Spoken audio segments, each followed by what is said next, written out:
Shivani TV நேயர்களுக்கு அன்பான வணக்கங்கள். இந்த வாரம் அந்த நேயர்களின் கேள்விகள், சில குறிப்பிட்ட கேள்விகளை எடுத்து அதற்கான பதிலை இப்போது இந்த வீடியோவில் பார்ப்போம். முதல் கேள்வியை யார் அப்படின்னா கல்பனா, திருப்பத்தூர், அதாவது சிவகங்கை மாவட்டம் திருப்பத்தூரில் இருந்து கேட்குறாங்க. அவங்க என்ன கேட்குறாங்கன்னா, பிறந்த தேதி 5/8/2003 5:56 PM திருப்பத்தூரில் பிறந்திருக்காங்க. வாழ்க்கை எப்படி இருக்கும், கணவர் எப்படி அமைவார் அப்படின்னு சொல்லிட்டு கேட்டிருக்காங்க. வாழ்க்கை எப்படி இருக்கணும், திருமணத்தை குறித்து கேட்குறாங்க. கணவர், தனக்கு வரக்கூடிய கணவர் எப்படி இருப்பார் அப்படின்னு சொல்லிட்டு கேட்குறாங்க. கல்பனா, உங்கள் ஜாதகம் வருது பாருங்க. உங்களுடைய லக்னம் பார்த்தீங்கன்னா மகர லக்னம், ராசி பார்த்தீங்கன்னா துலாம் ராசி. லக்னத்துக்கு 2ல் செவ்வாய் இருக்கிறாங்க, 5ல் ராகு இருக்கிறாங்க, 6ல் சனி, 7ல் சுக்கிரன் சூரியன் இருக்கிறாங்க, 8ல் குரு புதன் இருக்காங்க, 10ல் சந்திரன் இருக்காரு, 11ல் கேது இருக்கிறாங்க. இந்த அமைப்பு தான் உங்களுடைய ஜாதகம் வந்துருச்சு. உங்களுக்கு பார்த்தீங்க அப்படின்னா இப்போ சனி தசையில் சுக்கிர புத்தி 10வது மாதம் 2027 வரைக்கும் போயிட்டு இருக்குது. சரி, எப்போ கல்யாணம் ஆகும் அப்படின்னா உங்களுக்கு சனி தசையில் சுக்கிர புத்தியில் பார்த்தீங்கன்னா திருமணம் ஆகும். ஏன்னா 7ல் சுக்கிரன் இருக்கார். 7ஆம் இடத்தோட பொதுவாக 3ஆம் பாவகம், 7ஆம் பாவகம், 11ஆம் பாவகம் இது சம்பந்தப்பட்ட தசாபுத்திகள் வரும் போதும் சுக்கிரன் வீட்டில் இருக்கக்கூடிய கிரகங்களின் தசாபுத்திகள் வரும்பொழுது சுக்கிரனே இங்கே உங்களுக்கு புத்திநாதனாக வராரு. அதனால அதாவது அக்டோபர் மாதம் 2027க்குள்ள உங்களுக்கு ஆகும். இப்போ உங்களுக்கு பார்த்தீங்க அப்படின்னா லக்னத்துக்கு 2ல் செவ்வாய் இருக்கிறாரு, ராசிக்கு 2ல் ராகு கேதுகள் சம்பந்தப்படுறதுனால தாமத திருமணம் நல்லா இருக்கும். பட் தாமத திருமணம் உங்களுக்கு சிறப்பாக இருக்கும், குடும்ப வாழ்க்கை சிறப்பாக இருக்கும். லக்னத்துக்கு 7ல் சுக்கிரன் இருக்கிறது ஒரு சிறப்பு, அதாவது வரக்கூடிய துணை நல்ல துணையாக இருக்கும். அதே போல் ராசிக்கு 7ஆம் இடத்தை பார்த்தீங்க அப்படின்னாலும் வளர்பிறையில் இருக்கக்கூடிய சந்திரனுடைய பார்வை இருக்குது. அதே போல லக்னத்துக்கு 2ஆம் இடத்தோட 2 சுபக்கிரகங்களான குருவும் புதனும் என்ன பண்றாங்க, தொடர்பு கொள்றாங்க. இதன் அடிப்படையில் பார்த்தீங்க அப்படின்னா உங்களுக்கு சிறப்பான ஒரு வாழ்க்கை அமைகிறதுக்கான வாய்ப்புகள் அதிகமாக இருக்குது. 2027 பிற்பகுதியில் உங்களுக்கு திருமணமாகும். வாழ்த்துக்கள், வாழ்க நலமுடன். அடுத்தது பார்த்தீங்க அப்படின்னா கோமதி மேலூர்ல இருந்து என்ன கேட்குறாங்க அப்படின்னா, ஐயா, ஐப்பசியில் பிறந்தால் தந்தை சரியாக இருக்க மாட்டார்னு சொல்றாங்களே, அது உண்மையா? ஐப்பசியில் பிறந்தால் தந்தை சரியாக இருக்க மாட்டார், அதாவது ஐப்பசியில என்னத்துக்கு சொல்ல வர்றாங்க, அதாவது எதன் அடிப்படையில் இதை அப்படி சொல்றாங்க அப்படின்னா, ஐப்பசியில பார்த்தீங்க அப்படின்னா சூரியன் நீச்சமா இருப்பாரு. உங்களுக்கு துலாத்துல சூரியன் நீச்சமா இருப்பாரு. அதன் அடிப்படையில ஒரு கிரகம் நீசமானோன்னா அதனுடைய காரகம் நீசமாயிடுமா அப்படின்ற அடிப்படையில கேட்காங்க. அந்த மாதிரி ஒரு விஷயத்தை வச்சு நம்ம என்ன பண்ண முடியாது, முடிவு பண்ண முடியாது. அப்ப ஐப்பசியில இருக்கக்கூடிய எல்லாருடைய குழந்தைகளோட தந்தைகள் சரியா இல்லையா? இல்லை. இப்ப நான் ஒரு ஐப்பசிக்கு ஒரு உதாரணம் போட்டிருக்கேன் பாருங்க. இப்ப இதுவும் ஐப்பசியில இது பிறந்திருக்காங்க. லக்னம் பார்த்தீங்கன்னா ஒரு லக்னத்தோட சும்மா உதாரணத்துக்கு போட்டிருக்கேன். மகர லக்னம், லக்னத்திலேயே குரு இருக்கிறாரு, அடுத்து 2ல் செவ்வாய் இருக்கிறார், 4ல் சந்திரன் இருக்காங்க. 4ல் சந்திரன் இருந்தால் திக்பலத்தோட இருக்கிறாங்க, பௌர்ணமி அமைப்புல இருக்கிறாங்க, 5ல் ராகு, 6ல் சனி. அதே போல பார்த்தீங்க அப்படின்னா 10ல் பார்த்தீங்கன்னா சூரியன், புதன், சுக்கிரன், கேது. இப்ப 10ல் இருக்கக்கூடிய சூரியன் நீசமா இருந்தா கூட திக்பலத்தோட இருக்கிறாரு. அதுக்கு அடுத்தது பார்த்தீங்கன்னா 9ஆம் பார்வையா குருவின் பார்வையில சந்திர அதியோகத்துல இருக்காரு, பௌர்ணமி அமைப்புல இருக்காரு. அப்படி இப்படிப்பட்ட குழந்தைகளுக்கு எப்படியான தந்தையார் அமைவார்? சிறப்பா இருக்கும். அதனால காரகனை மட்டும் சூரியன் நீச்சம், அதனால தந்தை சரியா இருக்க மாட்டாரு, சந்திரன் நீச்சம், தாய் சரியா இல்லை அப்படின்னு ஒரு இதை கொள்ளாது. அப்ப அதாவது ஒரு விஷயம் இதா இருக்கணும்னா 9ஆம் பாவகம், 9ஆம் அதிபதி, சூரியன், இந்த 3த்தினுடைய வலுவை பொறுத்துத்தான் இருக்குது. அதனால ஒரே இதுல ஐப்பசியில பிறந்துட்டாங்க அப்படின்றதுக்காக தந்தை சரியா இருக்க மாட்டாங்க அப்படின்றது இந்த அமைப்பை உங்களுக்கு ஒரு உதாரணமா தான் போட்டிருக்கேன். இந்த மாதிரி அமைப்புல எல்லாம் குழந்தைகள் டாப்பா இருப்பாங்க. சரிங்களா? ரைட், நன்றி. அடுத்த கேள்வி பார்த்தீங்க அப்படின்னா இதுவும் பொதுவான கேள்வி. பொதுவான கேள்விகள் பார்த்தீங்க அப்படின்னா சந்திராஷ்டமம் என்ன செய்யும், எப்படி சமாளிக்கலாம் அப்படின்ற மாதிரி கேட்டிருக்காங்க. சந்திராஷ்டமம் என்ன செய்யும், அதாவது காரைக்கால்ல இருந்து ராஜன் ஐயா கேட்டிருக்காங்க.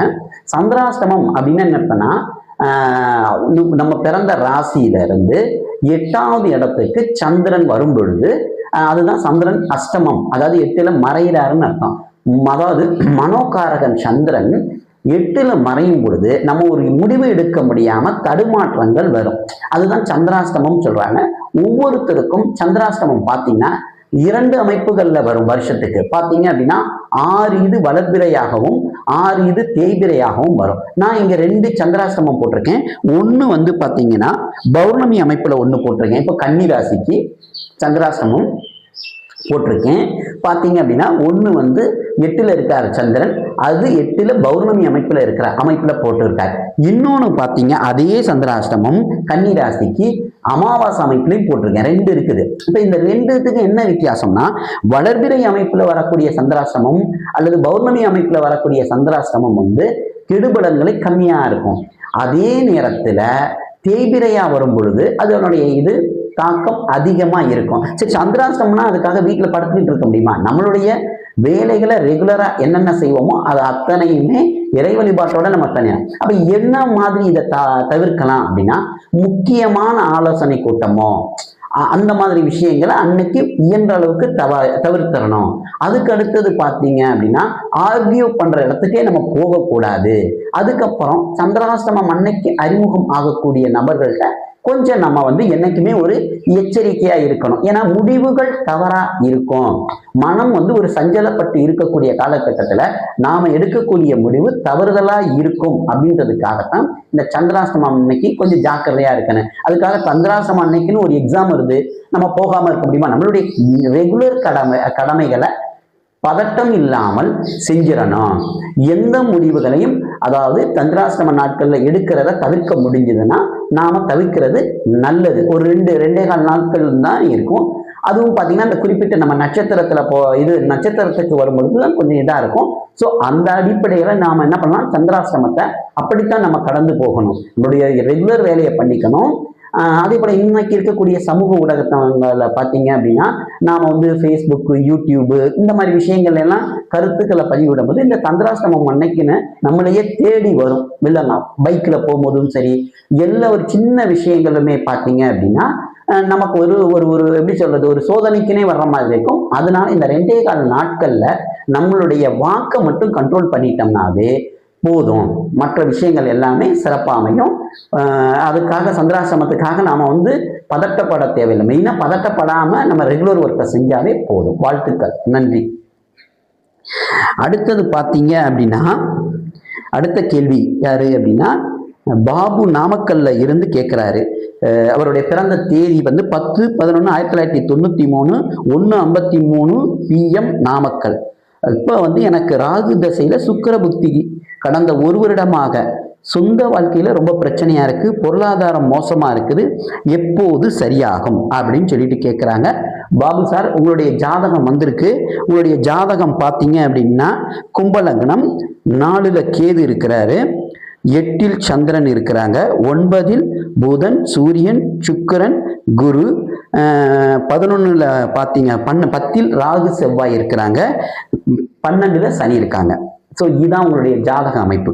இந்த அமைப்புல பார்த்தீங்க அப்படின்னா உங்களுக்கு ராகு தசை சுக்கிர புத்தி 2027 செப்டம்பர் மாதம் உங்களுக்கு முடியுது.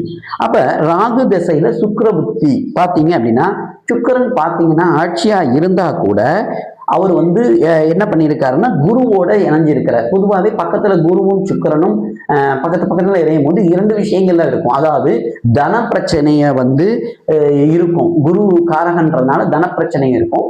பக்கத்துல இருக்கக்கூடிய சுக்கிரன் இருக்கிறதுனால வீட்டுல சில குடும்பத்திலையும் பிரச்சனைகள் வரத்தான் ஆகும். அப்ப தன பிரச்சனை வந்துட்டாவே நமக்கு என்ன ஆகும்னா ஆட்டோமேட்டிக்கா வீட்டுல பிரச்சனைகள் வரும். தனம் தானே மெயின். அப்ப அந்த அடிப்படையில பாத்தீங்கன்னா உங்களுக்கு தன பிரச்சனையும் அதன் அடிப்படையில் உங்களுக்கு வாழ்க்கை துணையோட நிச்சயமா ஒரு என்ன இருக்கும், ஒரு பிரச்சனை இருந்துகிட்டு தான் இருக்கும். ஸோ இது எப்போ எனக்கு சரியாகும் அப்படின்னு பார்த்தீங்கன்னா, நமக்கு ராகு தசையில சுக்கிரன் முடிஞ்சோன்னா சூரிய சந்திர செவ்வாய் அப்படின்றது அந்த 3 இதுவும் வரும். இந்த 3மே பார்த்தீங்க அப்படின்னா, அதாவது சூரியன் உங்களுக்கு பார்த்தீங்க அப்படின்னா நீசமாக இருக்கார். அதுல வந்து ஒரு பெரிய ஒரு மாற்றங்கள் வரப்போறதுல சூரிய புத்தி. அடுத்தது சந்திர புத்தி பார்த்தீங்கன்னா அவர் வந்து பார்த்தீங்க அப்படின்னா அதாவது 8ல இருக்கிறார், 8ல இருந்து இருள் தன்மையில இருக்கிறார். அப்ப அதுவும் நமக்கு ஒரு பெரிய சேஞ்சஸும் நமக்கு தெரியாது.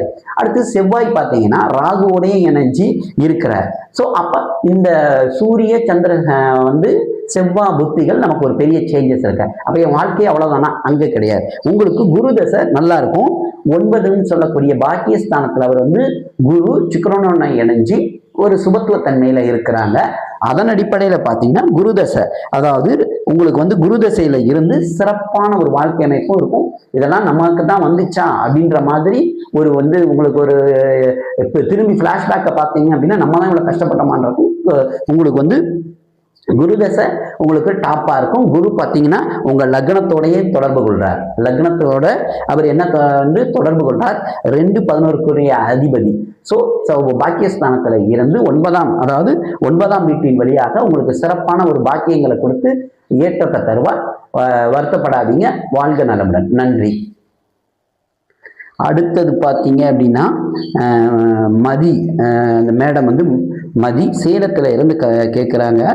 21, அவங்களுடைய பிறந்த தேதி 21/5/1994 4:27 காலை பிறந்திருக்காங்க. அதிகாலையில பிறந்திருக்காங்க சேலத்துல. 3 குழந்தைகள் இருக்காங்க. ரொம்ப கடன், எழுந்து நிற்கவே முடியாத அளவுக்கு அடி விழுகுது. எப்போது சரியாகும்? அதாவது கடன் தொல்லையில இருந்து, அதாவது எந்திரிச்சு நின்று அடி வாங்க கூட தெம்பு இல்லை, அதை கீழே போட்டு அடின்னு அடிக்குது, ரொம்ப கஷ்டமா இருக்கு, எப்ப சரியாகும் அப்படின்னு கேட்குறாங்க. அம்மா உங்களுடைய ஜாதகத்தை பாருங்க. உங்க ஜாதகம் வந்து மேஷ லக்னமா இருக்கீங்க, கன்னி ராசி. மேஷ லக்னம், கன்னி ராசி. இப்ப லக்னத்துல பாத்தீங்கன்னா செவ்வாய் கேது இருக்கிறாங்க, 2ல் சூரியன் புதன் இருக்காங்க, 3ல் சுக்கிரன் இருக்காங்க, 6ல பாத்தீங்கன்னா சந்திரன் இருக்காங்க, 7ல் ராகுவும் குருவும் இருக்காங்க, 11ல் சனி இருக்காங்க. இதான் உங்களுடைய ஜாதக அமைப்பு. உங்க ஜாதகம் வந்திருக்கு பாருங்க. உங்களுக்கு இப்ப தற்போது என்ன நடக்குதுன்னா, ராகு திசையில சுக்கிர புத்தி 2வது மாசம் 2027 வரைக்கும் போயிட்டு இருக்குது. அப்ப ராகு திசையில சுக்கிர புத்தி அப்படின்னு பாத்தீங்கன்னா, ராகு வந்து பாத்தீங்க அப்படின்னா 7ல இருக்கிறார். ஆனா அங்க வந்து அவருக்கு வேற எந்தவித சுபத்துவமும் இல்லை. சுக்கிரன் வீட்டுல இருக்கக்கூடிய ஒரு சுபத்துவம் தானே ஒழிய அங்க ராகுவும் குருவும் வந்து ஒரு பெரிய இணைவு கிடையாது. ஸோ அந்த அடிப்படையில பாத்தீங்க அப்படின்னா உங்களுக்கு ராகு திசையில சுக்கிர புத்தி பாத்தீங்க அப்படின்னா இப்ப போயிட்டு இருக்கு. பாருங்க, ராகு வந்து எந்தவித சுபத்துவமும் இல்லாமல் தசாபுத நடந்துகிட்டு இருக்காரு. இப்ப வந்து பாத்தீங்க அப்படின்னா இதுக்கப்புறம் ராகுக்கு அப்புறம் வரக்கூடிய அந்த அதாவது ராகு தசை சுக்கிர புத்திக்கு அடுத்து வரக்கூடிய சூரியன் பாத்தீங்கன்னா என்ன ஆகும்? தசாநாதனுக்கு புத்திநாதன் பாத்தீங்கன்னா 8க்கு வர்றார், 8ல வர்றார். அதுக்கப்புறம் பாத்தீங்கன்னா ராகு சந்திரன் பாத்தீங்க அப்படின்னா 12 வருது. அதுவும் 6ஆம் இடத்துல இருக்கக்கூடிய சந்திரன் யாரோட வீட்டுல இருக்கிறாங்க? புதன் வீட்டுல இருக்கிறாங்க. புதன் வீட்டுல இருக்கக்கூடிய எந்த கிரகமும் மேஷ லக்னத்துக்கும் விருச்சிக லக்னத்துக்கும் நன்மை செய்ய மாட்டாங்க. அப்ப நம்ம அங்கேயும் அதை எதிர்பார்க்க முடியாது. லக்னாதிபதி அப்ப உங்களுக்கு வந்து பாத்தீங்க அப்படின்னா ராகு திசையில செவ்வாய் புத்தி ஓரளவுக்கு உங்களுக்கு வந்து விமோசனம் கிடைக்கும். சந்திரனுமே கூட உங்களுக்கு வந்து வளர்பிறை அமைப்புல இருந்து இருக்கிறதுனால 6ஆம் இடத்துல இருக்கிறது மட்டும்தான் ஒரு ட்ரபுள். மற்றபடி அது கொஞ்சம் முச்சம். ஆனா உங்களுக்கு எப்போ கிளியர் ஆகுறது பாத்தீங்கன்னா குருதசை தான் உங்களுக்கு டாப்ல இருக்கும். குருதசை 7ல இருக்கிறாரு. 7ல இருக்கக்கூடியவர் உங்க லக்னத்தை தொடர்பு கொள்றாரு. அப்ப உங்க லக்னத்தை தொடர்பு கொள்ளும் போது பாத்தீங்க அப்படின்னா 11ஆம் இடத்தை தொடர்பு இருக்கிறார், லக்னத்தை தொடர்பு கொள்றார் 3. அப்ப 3 இந்த பாவங்களை தொடர்பு கொள்ளும் பொழுது பாத்தீங்கன்னா உங்களுடைய சின்ன சின்ன முயற்சி கூட வெற்றியா இருக்கும். சரிங்களா? அனைத்துமே வந்து உங்களுக்கு குரு திசையில உங்களுக்கு செஞ்சு கொடுப்பார். மேச லக்னத்துக்கு குரு வந்து நன்மை செய்யக்கூடியவர். பாத்தீங்க அப்படின்னா பாக்கியாதிபதியாகவும் அவரே வருவாரு. அப்ப பாத்தீங்கன்னா வாழ்க்கை துணை, 7ஆம் இடம்ன்றது வாழ்க்கை துணை. ஸோ அந்த அமைப்புல அதாவது ஒர்க் பண்ற இடத்துல இந்த மாதிரி 7ஆம் அமைப்பு சம்பந்தப்பட்ட அனைத்து விஷயங்கள்லுமே பாத்தீங்க அப்படின்னா உங்களுக்கு ஒரு சிறப்பான பாக்கியங்களை கொடுத்து நன்மை, அதாவது நல்ல ஒரு நிலையில கொண்டுட்டு வந்துடுவார். குரு தசை உங்களுக்கு அருமையான தசை. சுக்கிரன் வீட்டுல வந்து இருக்கக்கூடிய குரு ராகுவோட நெருங்கி இது இல்லை. ஸோ அதனால பாத்தீங்க அப்படின்னா குரு தசை உங்களுக்கு நல்லா ஆகும். ஒருவேளை நீங்க வந்து ராகு வந்து உங்களுக்கு ரொம்ப பக்கத்துல இணைஞ்சிருந்துச்சுன்னா அந்த ராகு தசை குருவினால என்ன ஆயிருக்குன்னா சிறப்பா அமைஞ்சிருக்கும். ராகு கொஞ்சம் கேப், அதாவது டிகிரி வைஸ் பாத்தீங்கன்னா கொஞ்சம் விலகித்தான் இருக்கிறாரு. அப்ப ராகு தசை நல்லா இருந்திருக்கும், குரு தசை தான் இருந்திருக்கும். ஆனா இப்ப பாத்தீங்க அப்படின்னா குரு தசை உங்களுக்கு நல்ல நிலைமையில இருக்கும். உங்களுடைய வாழ்க்கையில ஏற்றங்கள் கிடைக்கும். கவலைப்படாதீங்கம்மா. நீங்க எந்த பிள்ளைங்க எல்லாத்தையும் நல்லபடியா கொண்டுட்டு வந்துருவீங்க. கவலையும் பட வேண்டாம். சரிங்களா? அடுத்தது பார்த்தீங்க அப்படின்னா குருதசை உங்களுக்கு டாப்பா இருக்கும். வாழ்த்துக்கள்மா, நன்றிமா. அடுத்தது கேள்வி பார்த்தீங்க அப்படின்னா ஆர் சிங்காரவேலன் அவர் வந்து பிறந்திருக்கிறது வந்து 13/11/1994 6:30 PM திருவாரூர்ல இருந்து திருவாரூர்ல பிறந்திருக்காங்க. 7 வருஷமா பெண்ணு பார்க்கணும், ஒண்ணு அமையல. ஜாதகத்தில் என்ன குறை இருக்கு சார்? ஜாதகத்துல குறை 7 வருஷமா தேடிக்கிட்டு இருக்கோம், ஒன்றும் செட் ஆகலை அப்படின்னு சொல்லிட்டு கேட்டிருக்காரு. ஸோ சிங்காரவேலன் திருவாரூர். சிங்காரவேலன் பாருங்க, உங்க ஜாதகம் வருது. ரிஷப லக்னம், ராசி பார்த்தீங்கன்னா மீன ராசி. ரிஷப லக்னம், 3இல் செவ்வாய், 6இல் ராகு, புதன், சூரியன், சுக்கிரன், 7இல் குரு இருக்கிறாங்க.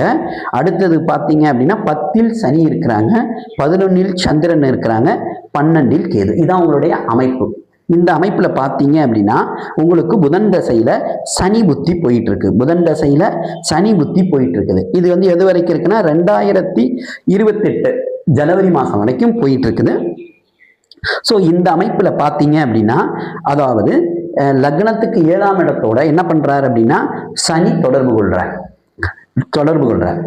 ராசிக்கு 7ஆம் அதிபதி யாரு? புதன். அப்ப 7ஆம் அதாவது 7ஆம் அதிபதியோட தசையில ராசிக்கு 7ஆம் அதிபதி லக்னத்துக்கு 7ஆம் இடத்தோட யாரு தொடர்பு கொள்றாரு அப்படின்னா சனியும் தொடர்பு கொள்றாங்க. அப்ப இந்த வாய்ப்புல பாத்தீங்க அப்படின்னா லக்னத்துக்கு 2ஆம் அதிபதி ஆகிறாங்க, குடும்பத்தை அமைச்சு கொடுக்கக்கூடிய புதனுடையது. அப்ப இந்த புதன் தசை சனி புத்தியில நிச்சயமா 2028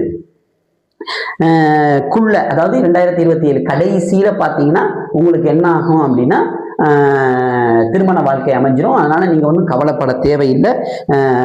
நீங்க வந்து நமக்கு கல்யாணம் ஆகுமா ஆகாதா, என்னடா பண்றது, என்ன குறைன்னா அதெல்லாம் உங்க ஜாதகத்துல நல்லா இருக்கு. 7ல் குரு இருக்கிற, அதாவது ஒருத்தவங்களுக்கு தாமதமா ஒருத்தர் கடவுள் கொடுக்குறாரு அப்படின்னா அந்த வாழ்க்கை சிறப்பா இருக்கும். 7ல் வந்து உங்களுக்கு வந்து குரு இருக்கிறார். 11ஆம் அதிபதி வந்து உங்களுக்கு வந்து குரு. அடுத்தது 7ஆம் அதிபதி பார்த்தீங்க அப்படின்னா நீசமாகி இருக்கிறாரு. ஆனா குருவின் பார்வையில இருக்கிறார். அதனால நீங்க வந்து எந்த கவலையும் பட தேவை கிடையாது. நிச்சயமா திருமண வாழ்க்கை உண்டு. 2027 கடைசி 2028 ஆரம்பத்திலே உங்களுக்கு திருமண வாழ்க்கை அமையக்கூடிய அந்த வாழ்க்கை சிறப்பா இருக்கும். வாழ்த்துக்கள், நன்றி.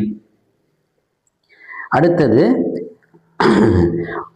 நாராயணன் வந்து செங்கல்பட்டுல இருந்து கேட்குறாங்க. இப்போ பொதுவாக இந்த கேள்வி வந்து எதுக்கு எடுத்துன்னா இதில் 2-3 பேர் ஜாதகம் பார்க்கும்போது இந்த ஒரு வார்த்தையை கேட்டாங்க. ஸோ ஒருவருடைய ஆயுளை எப்படி தெரிந்து கொள்வது, ஒருத்தவங்க ஆயுளை வந்து நாம எப்படி தெரிஞ்சுக்கிறது அப்படின்னு கேட்குறாங்க. இந்த ஆயுள் கணக்கு அப்படின்றத நம்ம எப்பவுமே வந்து பார்த்தீங்கன்னா ஒருத்தவங்க ஜாதகம் பார்க்க வர்றாங்க அப்படின்னா நாம சில நேரங்கள்ல மட்டும்தான் இந்த ஆயுள் குறித்ததை பார்ப்போம். பொதுவாக அந்த திருமண நேரங்கள்ல ஆயுள் பார்ப்போம். மற்றபடி வந்து தொழில் ரீதியாவோ மற்ற விஷயங்களா வரும்பொழுது நம்ம அதுக்கு சம்பந்தமான விஷயங்களா தான் பார்ப்போம். அப்போ அந்த ஆயுள் வந்து இல்லை சில நேரங்கள்ல என்ன பண்ணுவாங்கன்னா ஹாஸ்பிட்டல்ல சேர்த்துட்டு உடம்பு சரியாம இருக்காங்க, உடம்புக்கு ஒன்றும் பிரச்சனை இல்லையே அப்படின்ற மாதிரி கேட்பாங்க. அப்ப நார்மலா வந்து ஒரு மனிதன் பிறந்துட்டாங்க, அவங்களுக்கான ஆயுள் எவ்வளவு, 40 வயசா, 30 வயசா, 50 வயசா, 70 வயசா, 90 வயசா அப்படின்றத எப்படி எதை வச்சு நிர்ணயம் பண்ணுவாங்க அப்படின்னா லக்னம், லக்னாதிபதி.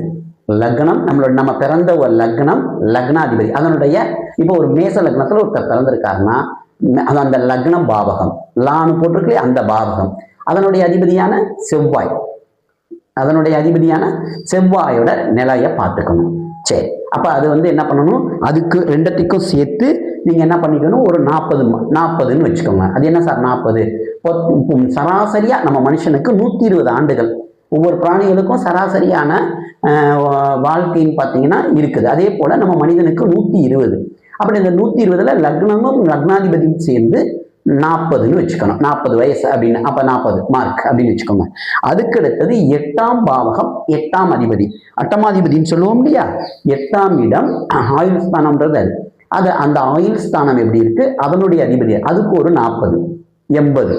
அடுத்தது ஆயுள்காரகன் சனியோட நிலைமையை பார்க்கலாம், அதுக்கு ஒரு 40 மார்க். அப்ப 40 40 40 120 ஆயிடுது. அப்ப இதன் அடிப்படையில தான் நீங்க என்ன பண்ணணும் அப்படின்னா ஒருத்தருடைய ஆயுளை நாம என்ன பண்ணுவோம், கணிப்போம். இவர் 50 வயசு இருப்பாரா, 60 வயசு இருப்பாரா, 70 அப்படின்னு சொல்லக்கூடிய இதெல்லாம் கணக்கீடுகள் எப்படின்னா இந்த 3 விஷயத்தையும் வச்சுட்டான்.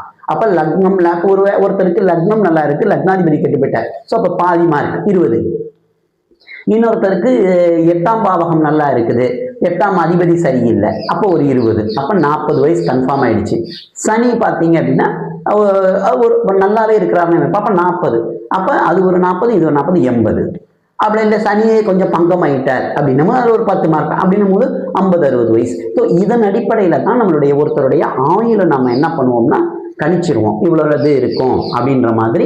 அந்த அடிப்படையில தான் இந்த சில பேர் ஜாதகம் கேட்கும்போது எனக்கு இந்த மாதிரி 8 இந்த மாதிரி இருக்கே, ஆயுள் இது இருக்கான்னு சில பேரும் அந்த ஜாதகத்துல கேட்டிருந்தாங்க. ஸோ இதன் அடிப்படையில தான் உங்களுக்கு லக்னம், லக்னாதிபதி, 8ஆம் பாவகம், 8ஆம் அதிபதி, ஆயுள்காரகன் சனி, இதன் அடிப்படை இந்த இத்தனை காரணிகளை பேஸ் பண்ணி தான் ஒரு ஆயுள் இருக்கும். தனிப்பட்ட எப்பவுமே ஜோதிடத்தை பொறுத்த வரைக்கும் ஒரு விஷயத்தை வச்சு எந்த ஒரு ரிசல்ட்டுமே கிடையாது.